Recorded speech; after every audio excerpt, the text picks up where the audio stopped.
Bombshell Brunches, where your hosts Raquel Rudenberg and Christina Lau sip and spill with badass babes every Tuesday morning.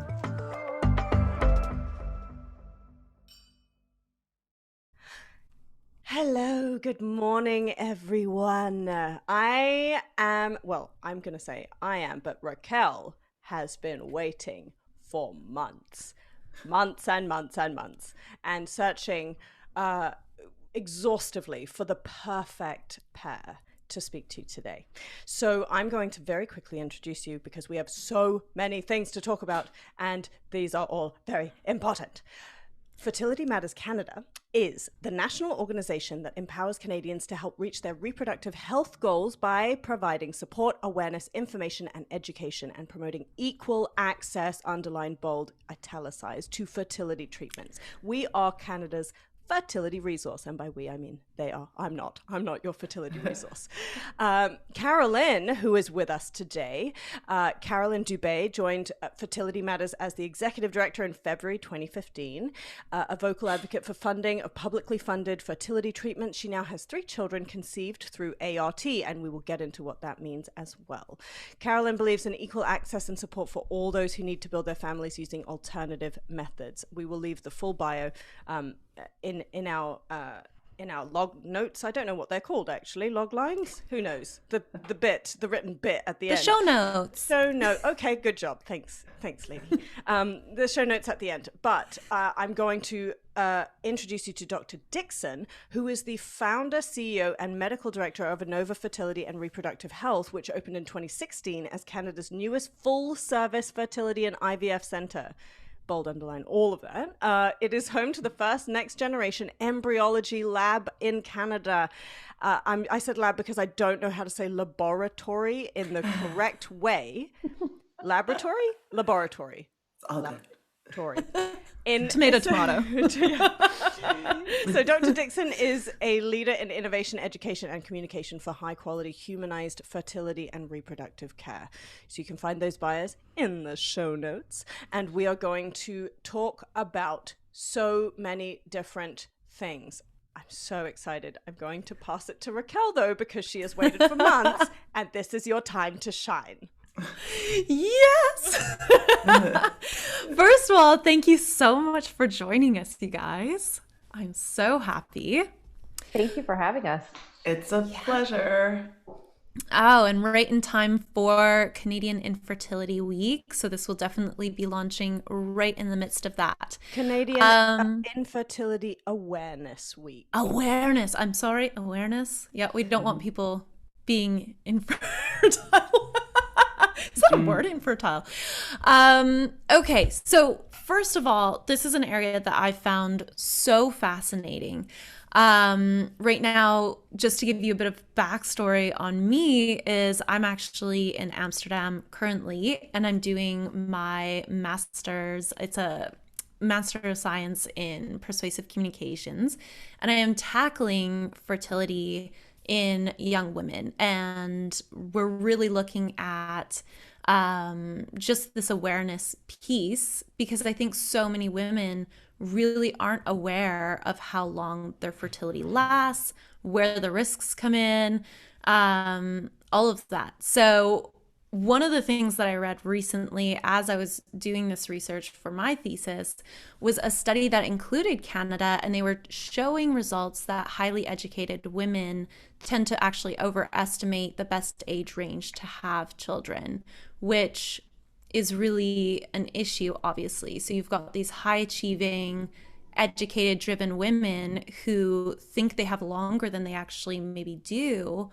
in order to have kids on their own. So let's just maybe start off. Can you talk to us a little bit about what the best range is to have children for your bodies? And then, if you're not choosing to have kids right away or within that specific window, what are your options?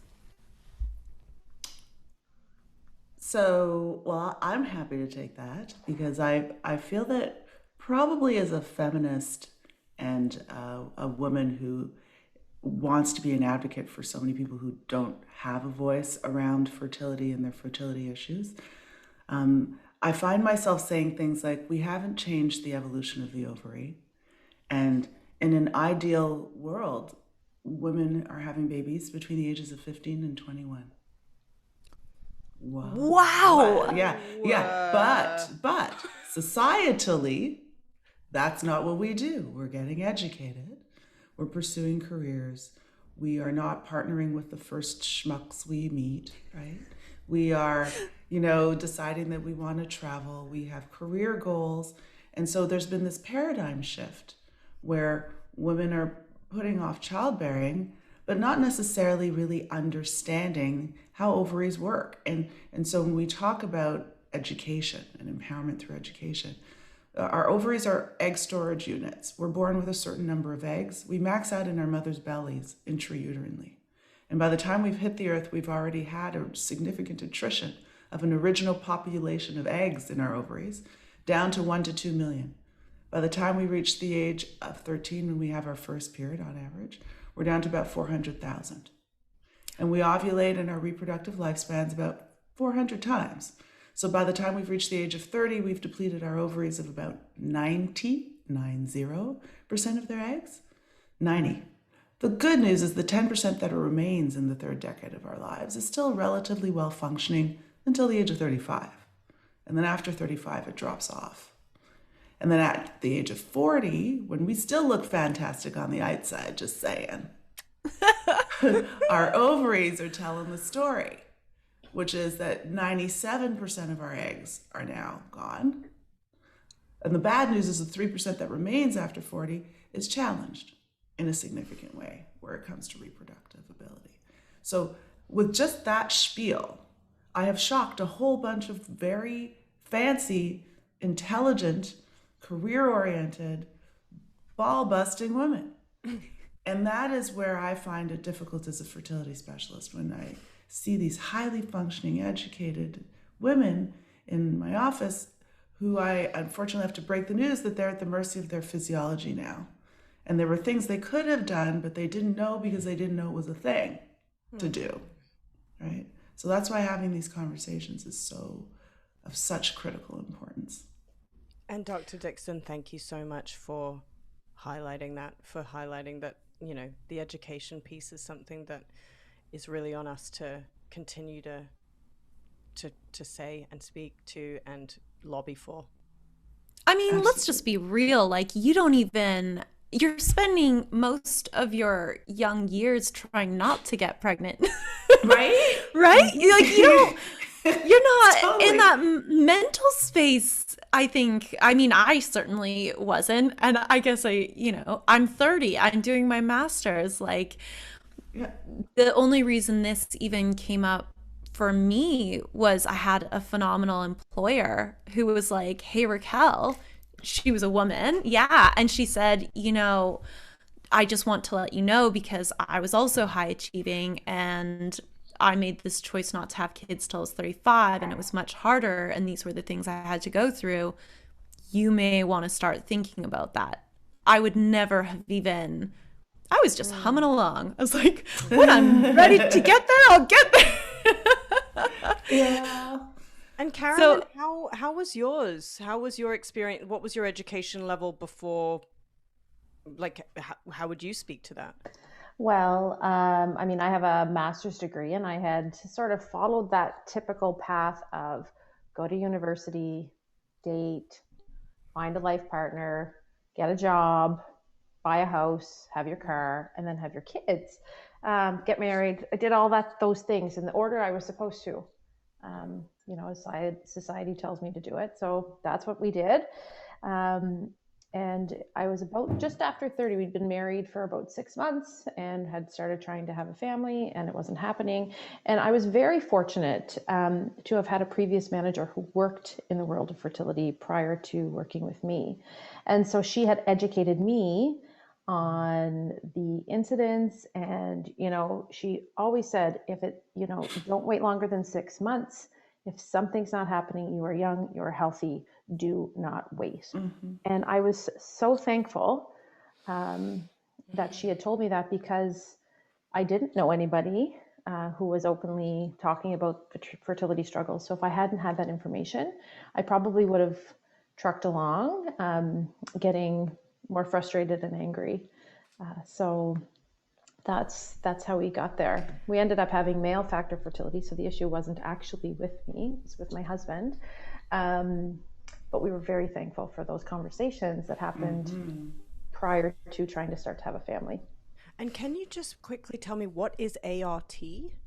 So sure. So that's the short term for assisted reproductive technology. So okay, and that's a plethora of things that you can choose within that overarching. If you're like, I'm interested, I need to explore ART, is that how I would say that? Like, I need to find an ART specialist?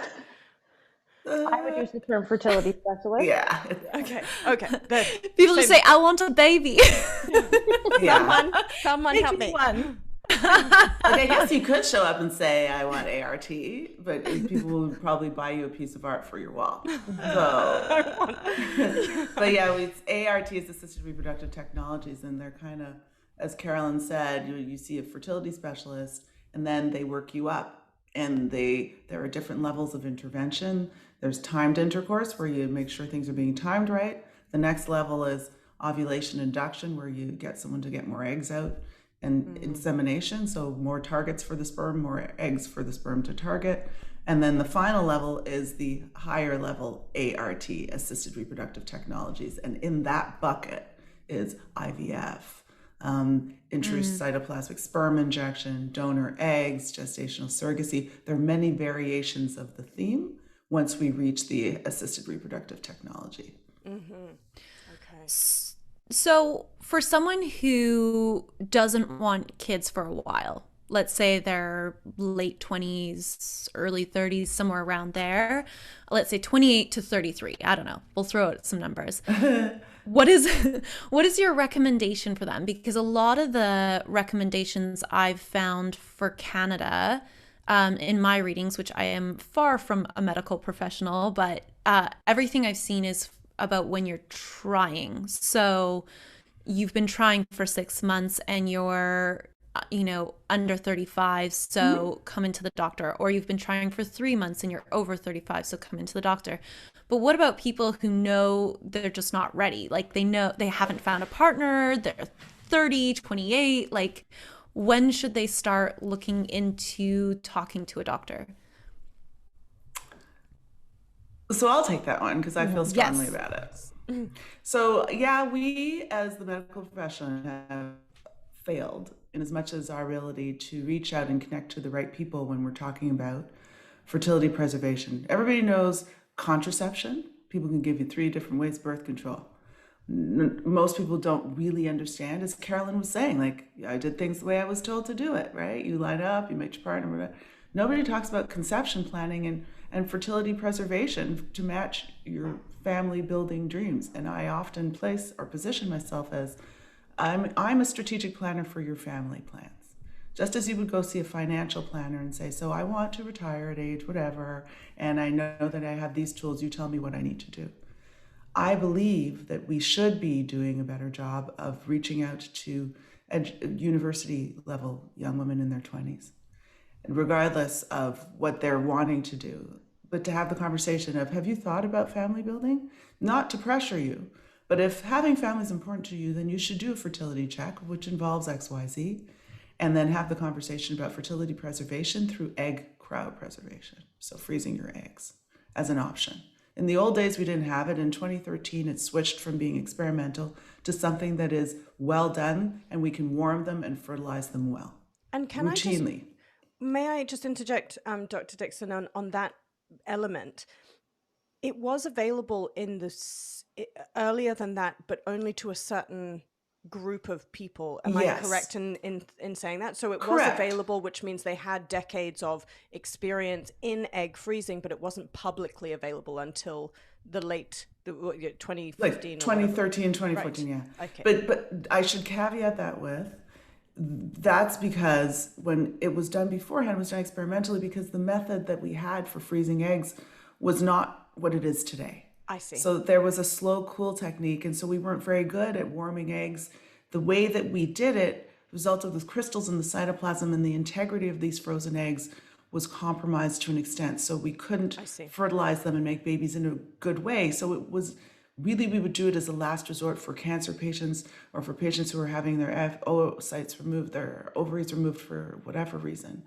But now with vitrification and a breadth and depth of experience in employing frozen eggs from frozen egg banks for third-party cases, we now have the ability to warm them and fertilize them well. So it's an insurance plan. It's not you freeze them and you'll absolutely use them. I tell people, like, you have life insurance, you hope to never use it. Yeah, right? You don't go around trying to bank that one. Right? You're not going around to bank your life insurance, right? That's not it.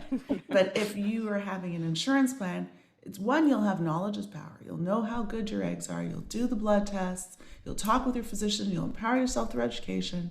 And then you still have your plan for your career or your partnering, whatever. But then you can make a decision, I'm going to freeze my eggs and go on my way.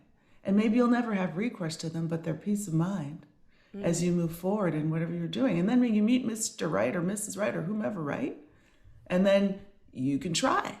And you might get pregnant the first time. And they're still on ice. You're not worrying about them. And then you want to have a second baby. And, oh, wait, it's a little bit more difficult because, yeah, you're 37 now. And you have these eggs that were frozen when you were 25. Congratulations, we can have recourse to those eggs.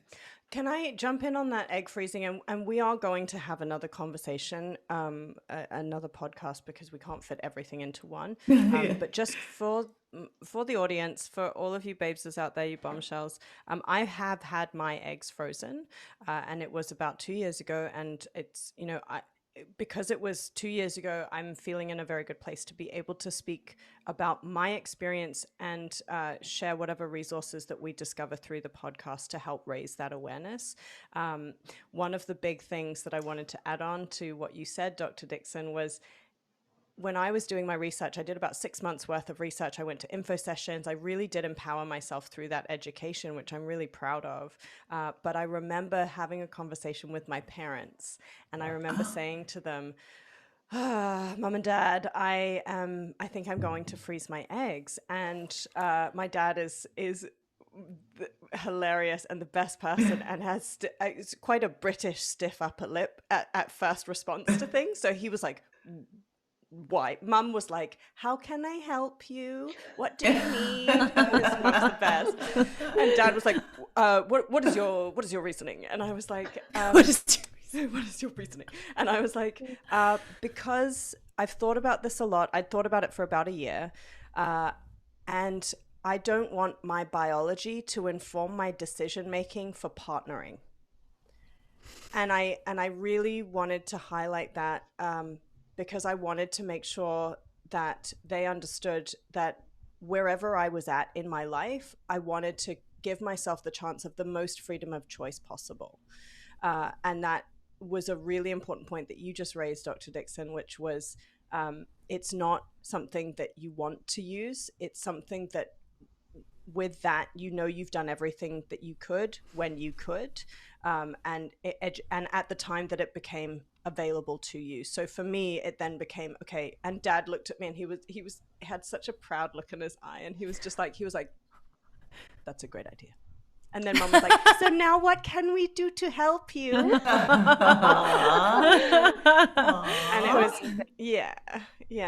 was that was my little addition to that.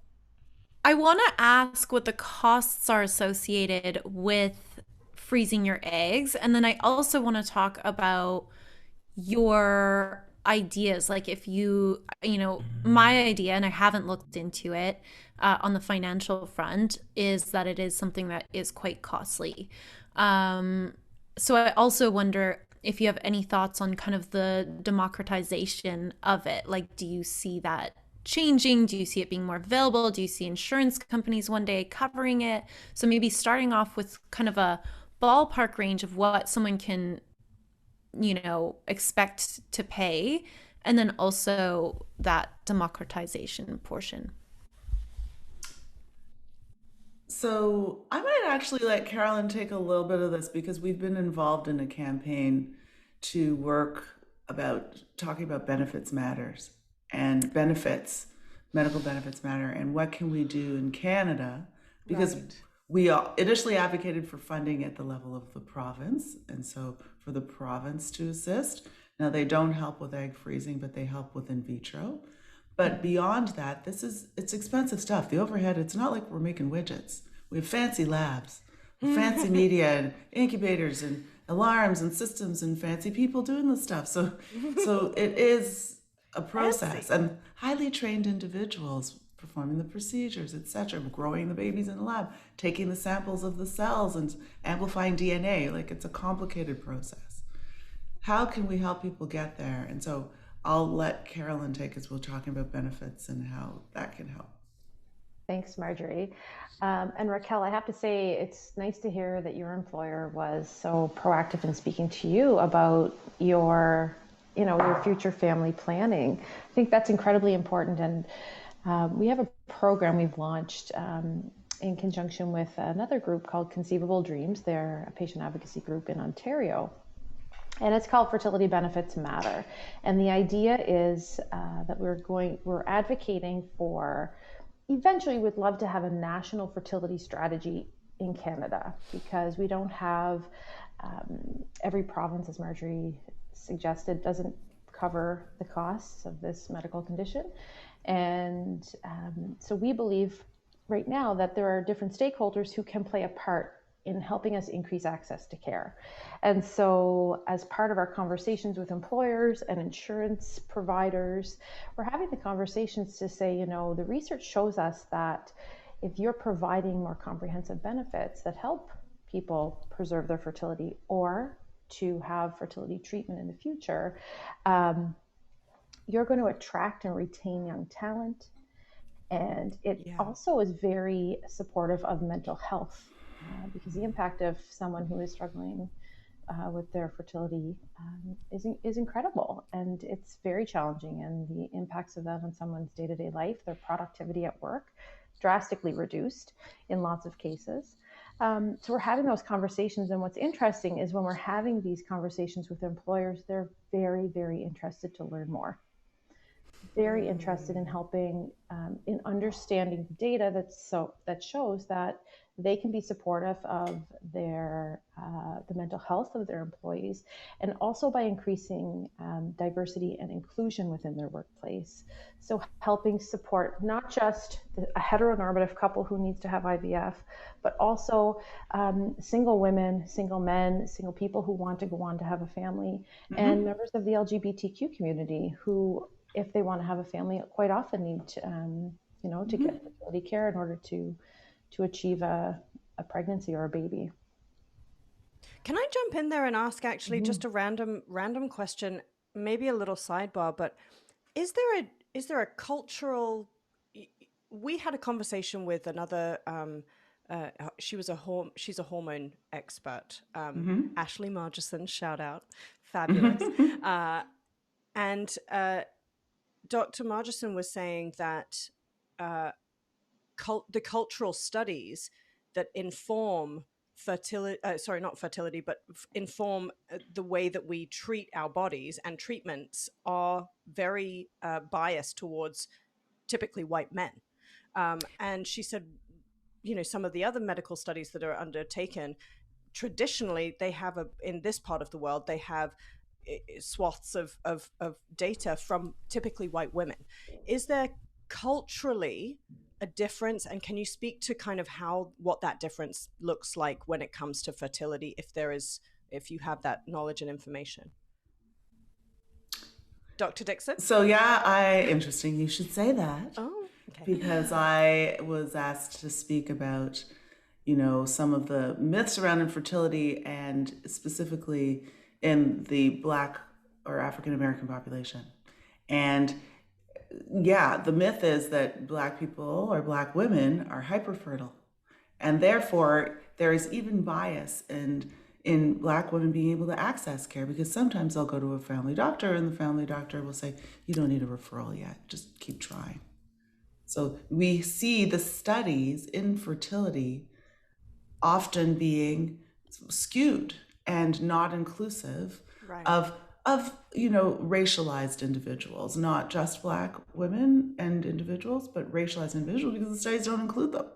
So, and when you're thinking about other comorbidities, particularly in the Black female race, fibroids they're much more prone. And in fact, infertility is twice as common in the Black female population by virtue of other comorbidities that impact their fertility. What does comorbidities mean? Other things that can impact medically. So obesity, fibroids, hypertension. And so some of these women will even internalize that external bias of, but I'm hyperfertile, I don't need to see a fertility specialist. We're really twice as likely to need a fertility specialist. So these conversations are so critical to have, so that many more women and individuals will be having the conversations to say, did you know, just like your employer or your friends, or to say, did you know that you could freeze your eggs?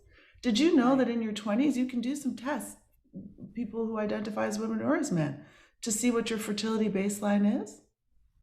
Did you know that you're considered advanced maternal age at age 35? What's the age for geriatric pregnancies? Raquel and I talked about after 35. After 35. Well, yeah. I call it a geriatric pregnancy, but if you want to call it that, yeah.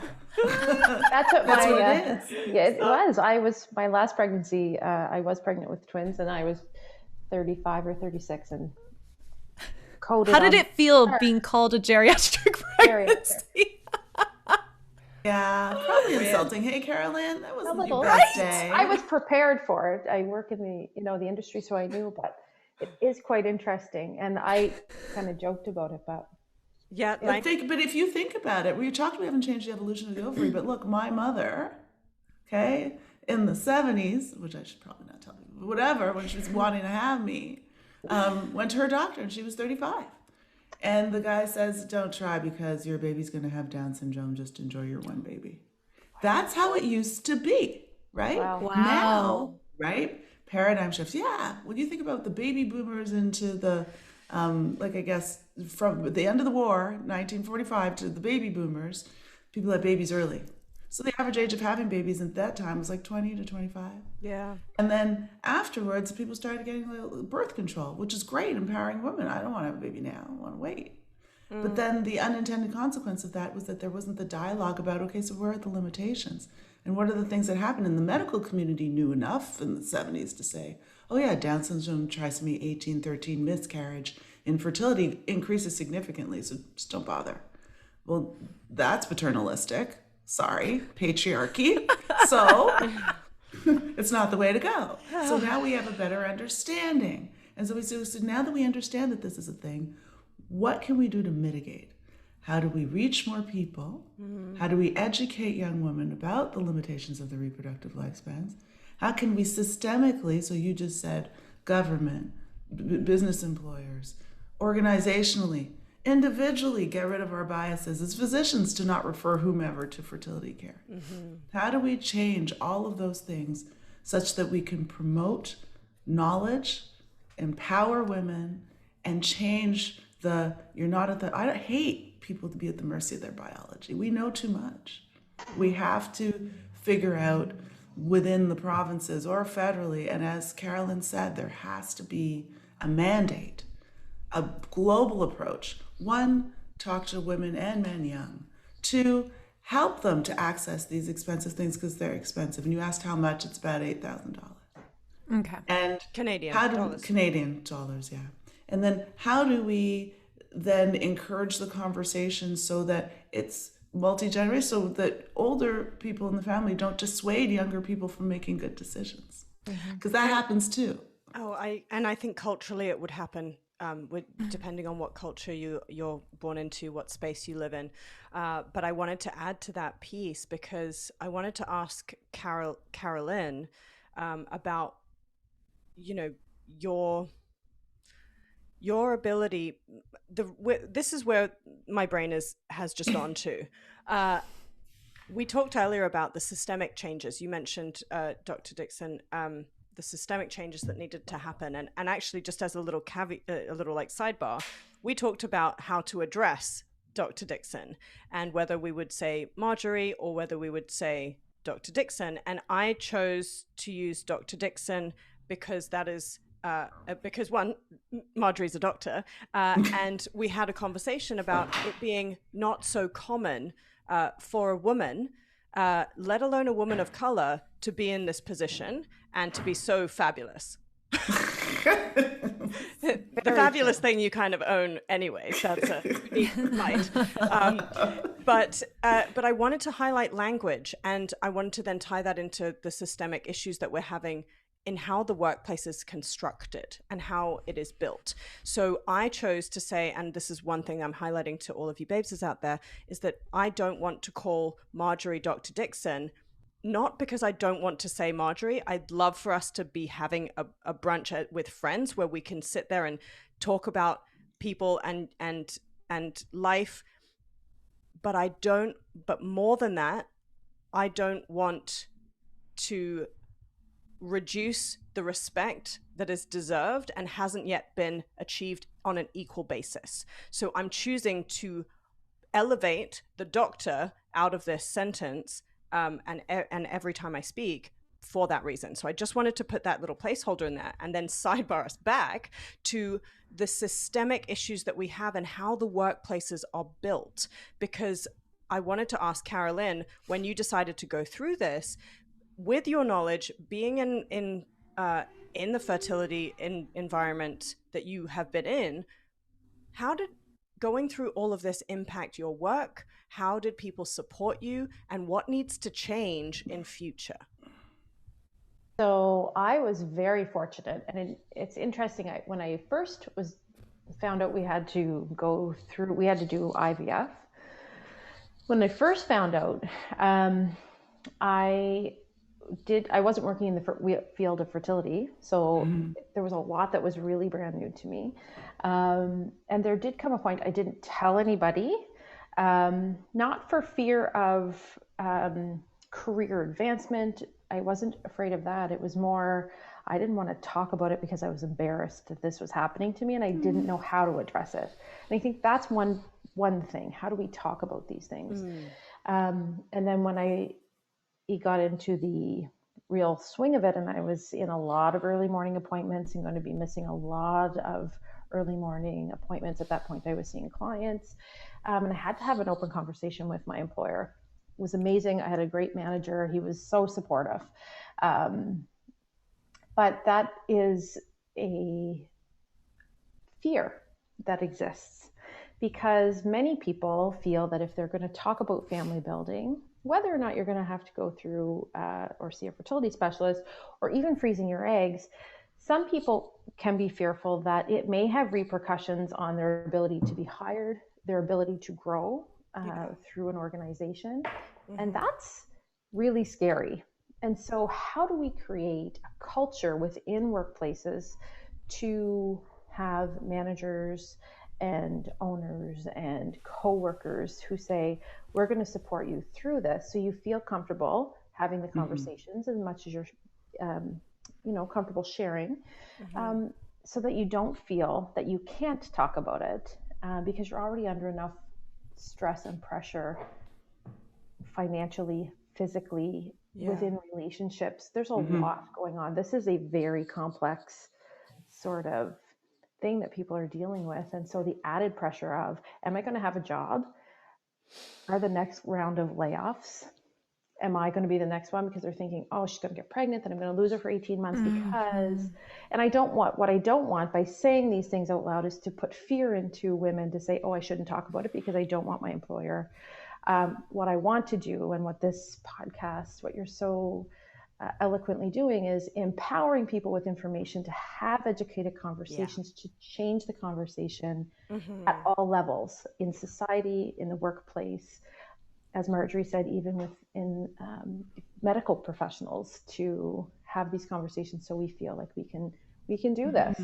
I love normalizing the language around things, and a new friend of mine actually connected with me and said to me, she's from Elevate Inclusion, which is a diversity and inclusion series of an organization that helps to coach on inclusion-based workshops. She said to me, I just wanted to let you know that it's okay to be wrong. We have to normalize not getting it right and not getting the language necessarily right. But these conversations that we're having now help people to have verbiage to be able to take to their employers or find people who can help them with that. And I think I love that you're both so articulate about how you present information to others, to your peers, to workplace, and how you frame it in your own mind. And I think that leads me to my next question, which actually is, if you had all the supportive things, let's play like daydream world, you had all the supportive mechanisms in place, and I'm going to speak from my own side. If I didn't feel like my world was going to end when I have a child, like it becomes, that narrative of when you have a baby, it's all over. Like that is a terrifying thing to hear. Why would someone say that? Well, I'm an actor. I'm an actor and I work in the music industry, and it's gig-based work. And I also do a lot of advocacy, and I have an amazing employer as well that I work with. The company I work for is incredible and very supportive. But it's a conception that if I had a child, my life would never, I know it would never be the same. I want to interject there because it is a social norm. It is a social norm, at least in my experience too, that you get this idea, and I've had a few people in my life that have changed that concept, but it's like you're going to live your life around their naps. You're not going to be able to exit the house. You're not going to be able to do this. Forget going out with the girls. For the next year, you're not going to have your body to yourself. And there's a lot of like negativity around it, especially I think for women who are high achieving, determined women. Where no, it's okay. It's highly achieving women whose kids walk in on a room that says, "Do not go there." Get out. I'm like, I'm sorry. But to your point, yeah. But yeah, and so, I was lucky enough, because that was kind of my concept. And I was like, you know what? I don't even know if I really want to have kids. It sounds really like, that sounds difficult. And then I saw some close friends of mine who are total whimsical gypsy humans, and they travel the world with their kids, and they go to festivals, and their kids have these little headphones, and it doesn't need to be that extreme, but they've lived their life on their own terms. Yeah. And the kids have added to that an added layer of specialness, and that's, I know for me, what really changed it. And I think, Christina, what you're talking about is really common, especially, I definitely know in my area and career-wise. I've had jobs where everyone was hiding if they were pregnant. They were not going to tell anyone because they definitely thought that they would lose their jobs. And I even know with my last employer, like when she was asking me about that, and we became very good friends, so I knew that she was well-meaning, I did still have that like, no, never, nope. I don't need kids, nope. But because you're still an employer. So the question that I have is, if the situation was as supportive as it could be, I know I would have had kids a lot earlier. And I think that's because I would have the education, I would be empowered, I would know that that's my fertile window time to you'd recover quicker, generally speaking, not always, but your physiology is on your side. And I think that's what I wanted to loop that back around to, is if we had all of the things that we needed, we could have children at the appropriate time for our physiology, and it would not be a binary thought process where you'd have to have an either or. There wouldn't necessarily be a sacrifice. The system has dictated that there be a sacrifice, right? Rather than a mother that wants to have a child and says, okay, I'm going to do that at 15 to 25. I want to know your thoughts on this. What I think is knowledge is power. And then once everybody is armed in a good way with all of the information, then we can move forward in a positive in a positive manner. So when I talk, and I talk all the time, my daughter's 13, I talk to her friends, and she's like, Mom, and I'm like, no. So when you guys are 20, if you want, I can freeze your eggs. And then you can go on with your careers, and you can partner with whomever you want to partner. And then when you're ready to have kids, if it works, great. And if it doesn't, Auntie Margie's got you covered. Okay? So that's kind of the conversations that need to happen. Hopefully it will be this culture of, this is the thing. And so for people's 21st birthdays, families will say, okay, so this is an option for you. We're not pressuring you to have kids. But I never want anybody, I don't want any woman to be at the mercy of her biology. Because I see all kinds of interesting relationships, and couples will come in and so they're being worked up for fertility, and then the female partner is there, but the other partner is not there because they want her to be worked up first because it's probably her issue. Like all of that crazy, social, oppressive, patriarchal, I was going to say something, baloney. Shit. Shit is That's what you meant. All of that stuff has got to go. So that women right from the get-go understand, with all of the checks and balances, they know what their medical positioning is from an ovarian reserve perspective, and they decide to do something or not. Or they decide, I'd like to be an egg donor, don't want kids myself, but I'd like to maybe give that gift to somebody else when they're still good to be an egg donor. Or I want to be a gestational surrogate. What does that entail? Like, start having these conversations. This is not like enigmatic. This is mainstay. It's my everyday. And I see people all through across Canada, mainly Ontario, but internationally, who will come and see us because there are other jurisdictions where certain things are illegal. It's illegal to have children if you're gay in some jurisdictions in the world, which I find abhorrent, so I will facilitate. Those kinds of things are what led the mission vision for Anova, one, to empower women from a feminist place, and two, to not have people not have knowledge that could have changed the decision they woulda, coulda, shoulda made had they known. Yeah. So If I'd have known. Yeah, the woulda, coulda, shoulda, but and get rid of the stigma of being pregnant. No human being has come to earth outside of a woman. We're fantastic. Outside of an individual with a uterus, let me make it more clear. Yeah.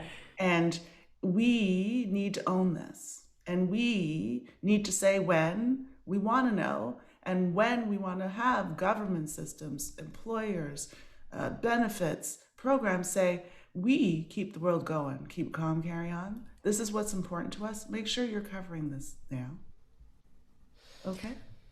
I think it's such a feminist movement in and of itself. It's just so incredible. And I think about, I actually recently saw a study coming out of Canada about women who are choosing to be single mothers, and it was making me think of something you were saying, Dr. Dixon, about we don't have to settle for the first slump we meet because the schmuck. That's what it was. You mean a slumpy schmuck? Would be slumpy.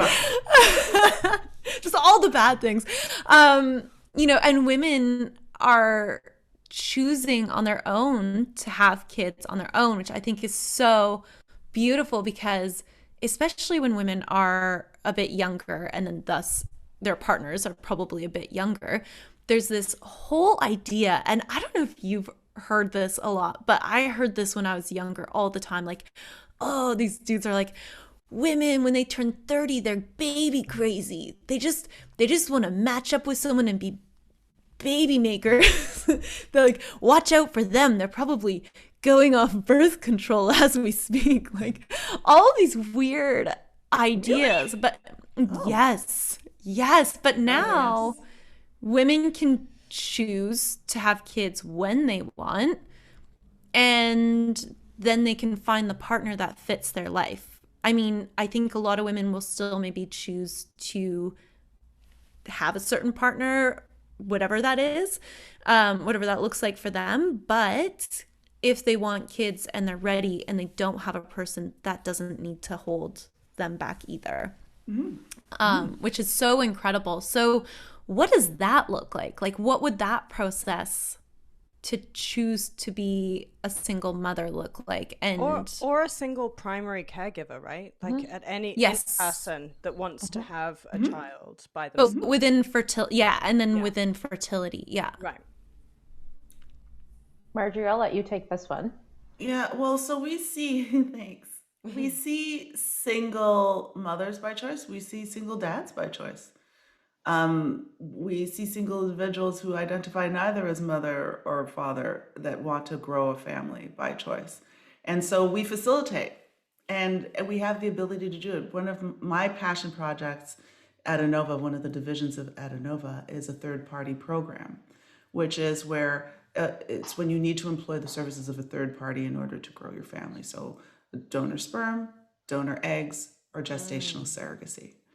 It's easier, unfortunately, in certain circumstances. So if you are someone who has a uterus and ovaries, you can just obtain donor sperm through a bank. So Canada has Canadian compliant banks. You can't just get them from anywhere, order it to your door. In the States, you can do that. You can't do that in Canada.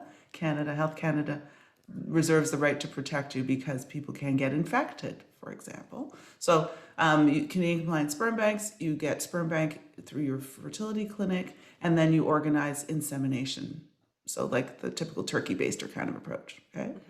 Now, if you don't have ovaries and a uterus, if you are someone who identifies as male or not and wants to grow a family, you may require the services of a gestational surrogate and an egg donor. And so we have relationships with a variety of egg donor agencies and sperm donor agencies and gestational surrogate agencies. It's illegal to buy eggs and sperm or pay someone for their eggs or pay someone, but there are receivable circumstances. There are things that are directly and indirectly related to the cycle that are covered. It's very clearly mandated in the legislation. So there are ways to do this, and we facilitate because we do it every day. And so there has to be mandatory counseling, not to say, can you be a parent, but it's implications counseling. Just what are the implications of using a donor sperm or donor eggs or a gestational surrogacy? But these services exist, and it's been other people's genius for some time and in a careful way. And now the law, at least in Ontario, is catching up. So intended parents at the beginning of the journey are then included on the birth certificate once the baby comes out. Whereas in the old days, it used to be the gestational surrogate's name, and people would worry that they couldn't do their second parent adoption. So there are a plethora. It's a good day when you use plethora. There are a plethora of opportunities for people to employ the higher assisted reproductive technologies to grow their family when they see fit, how they see fit, without discrimination or complication, right? Oh, I love that. Yeah. That's amazing. I also wanted to ask you, so we've talked about freezing your eggs. Now, one question that kept coming up in my mind was, at what point do you have to use them? Like, at what point, is it lifelong? Is it like until you hit menopause? When can you, I mean, I guess you could always do the surrogate, like what you were just saying, but if you wanted to biologically get pregnant yourself, when would you have to use those eggs by?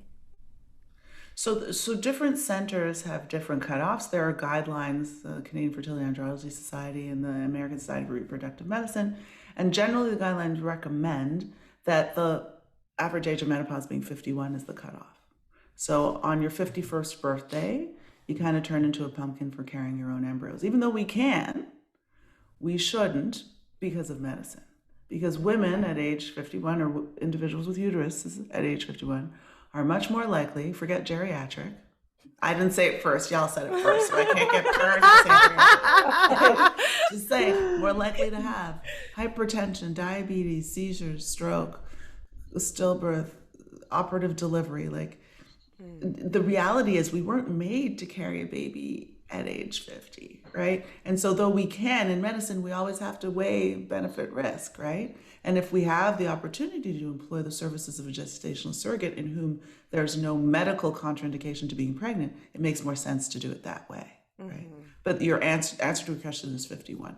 There are some places who may have like an ethics committee that would do it on a case-by-case basis beyond that, if the woman is healthy, if she's deemed clear medically, but that's where you enter the gray zone, where as a physician myself, while I want to build families for everyone, I also want to keep everybody healthy, happy. Yeah. So what's your realistic recommendation then? What would you say, okay, you've frozen your eggs or whatever, this is the best time for you to use them. So if you're going to plan your life out, because, a lot of us are planning our lives out, this is kind of the window that would be the best window for you to do that. If you've frozen them, you can use them indefinitely. They can be frozen for 10, 15 years. Okay. But you have to raise this kid, chase after it. Like, I have 3 kids, all IVF babies. Thank God my 15-year-old sleeps, eats by himself. Also, but you can use them. Generally, what happens is people freeze them when they're younger, because the eggs are only as good as they are at the time of freezing. The older you get, the more likely they are to have compromise. And that's why I think this message needs to get to women younger, because you get them younger, better quality of the eggs that are frozen at the time, right? But it's an individual choice about when you want to decide. I have many patients who use the 35 cutoff. They're like, I'm going to freeze my eggs. And then if by 35, I don't know why. I don't know, is this a thing? If by 35 I haven't met... The gestation or the geriatric. The geriatric. yeah. That's when you Nobody wants that. Crossing over, you cross over to geriatric. So at 35, if they don't, then they're like, okay, I'm going to come back, Dixon, and I'm going to do something. But interestingly, when they come back, I don't automatically say, okay, let's use the eggs. I say, okay, well, let's try insemination first. Remember, their insurance plan. Okay, hold on. I have a question. A question for you, because you just brought up 35 and why that's a big thing. And I'm going to tell you why 35 is a big thing to me, and then please correct me where I'm wrong. I heard once you hit 35, the reason they're kind of calling it geriatric, or maybe that's not the reason, but there's a lot of health implications. If you're freezing your eggs, is there less health implications then because the eggs were from when you were younger? Okay. Ding, just so ding, you all ding, know, ding, she's ding, nodding. ding. That's right. Yeah, she's nodding. She's nodding like, you got it. You got it.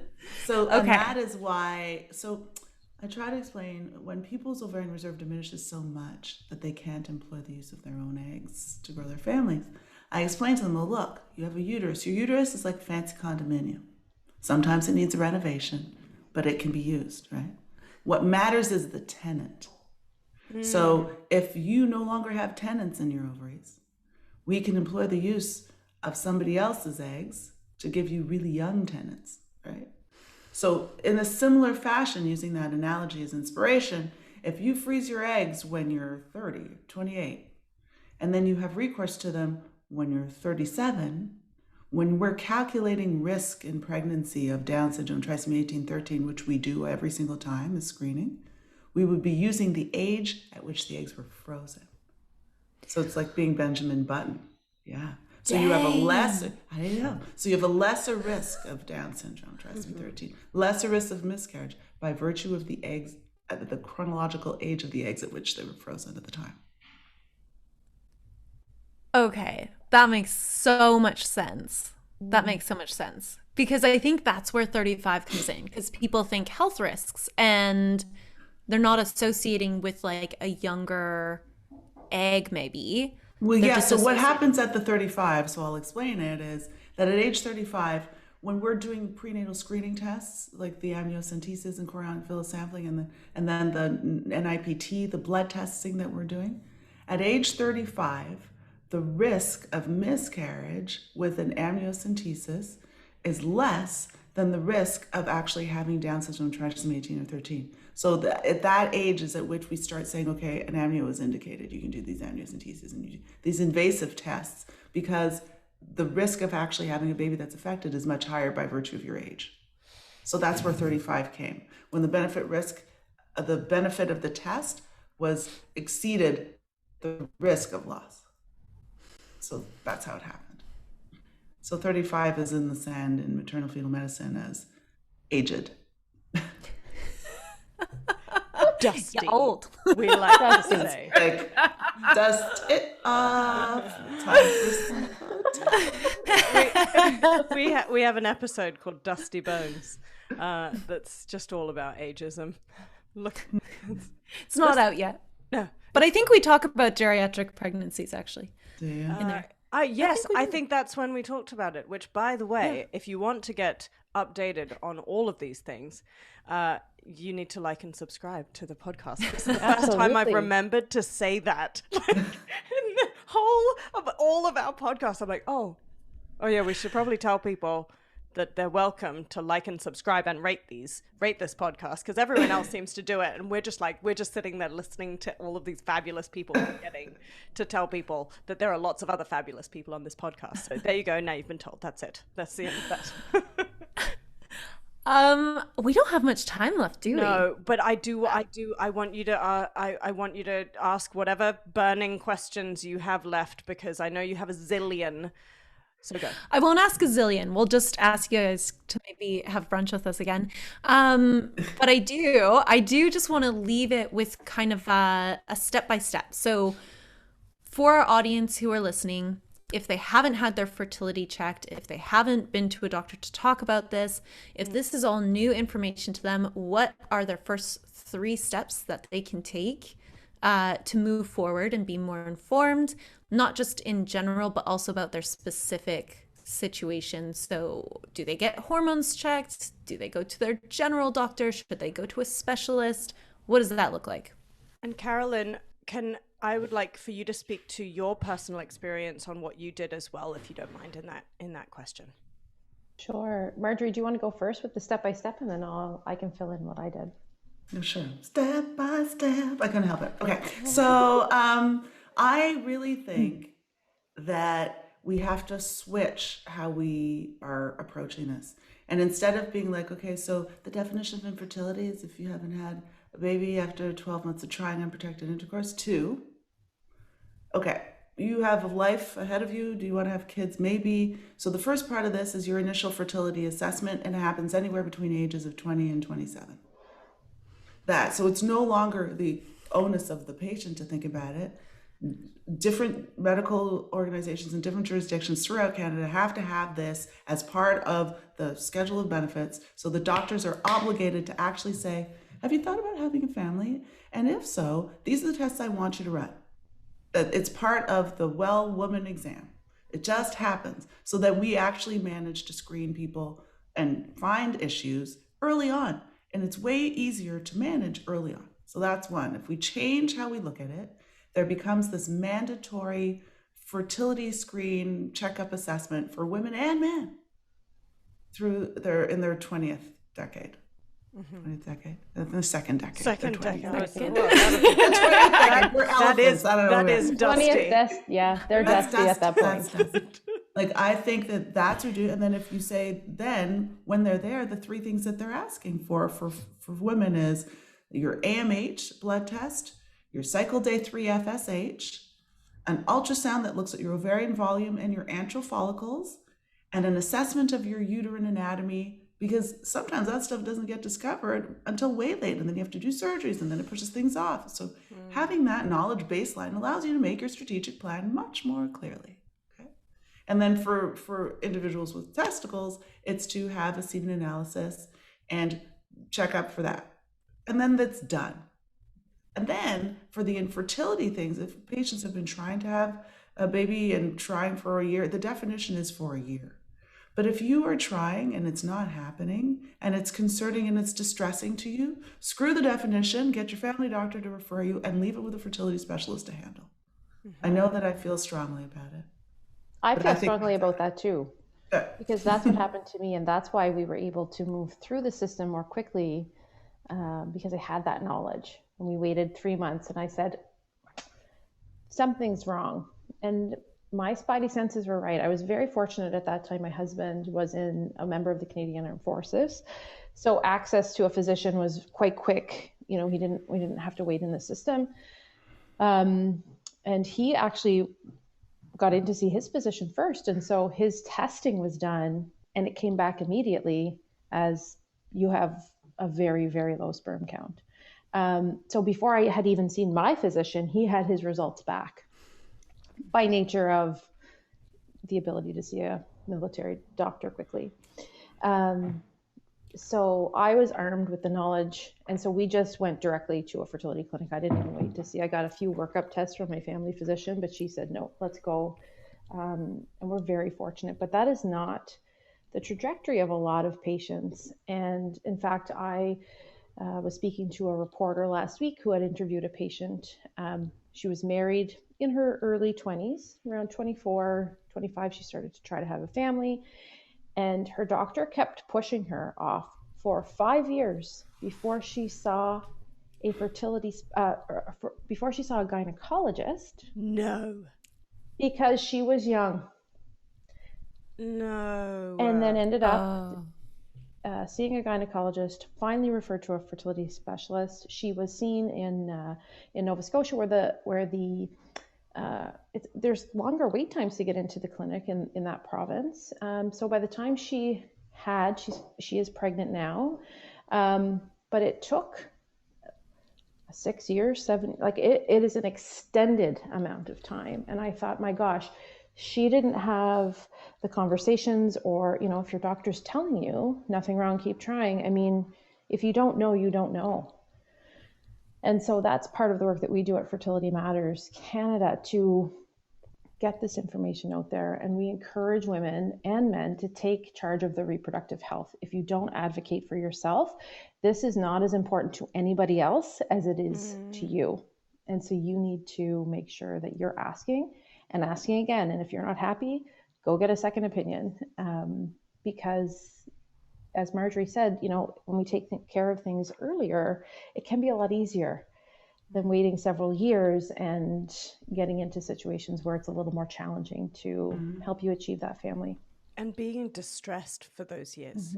Right? Yeah, What a shame, feeling the stigma, and I just wanted to, on stigma, highlight that I know that I want to acknowledge that we haven't spoken to the testicle owners side of this, and this being a very, very important thing. So Raquel and I have really wanted to have this conversation through our lens as women, and we wanted to make sure that we keep it as inclusive as possible, by nature of directing you to those resources for you to take those first steps. Because if we can do that for anyone who is listening, we have a very strong, very listenership of all walks of life.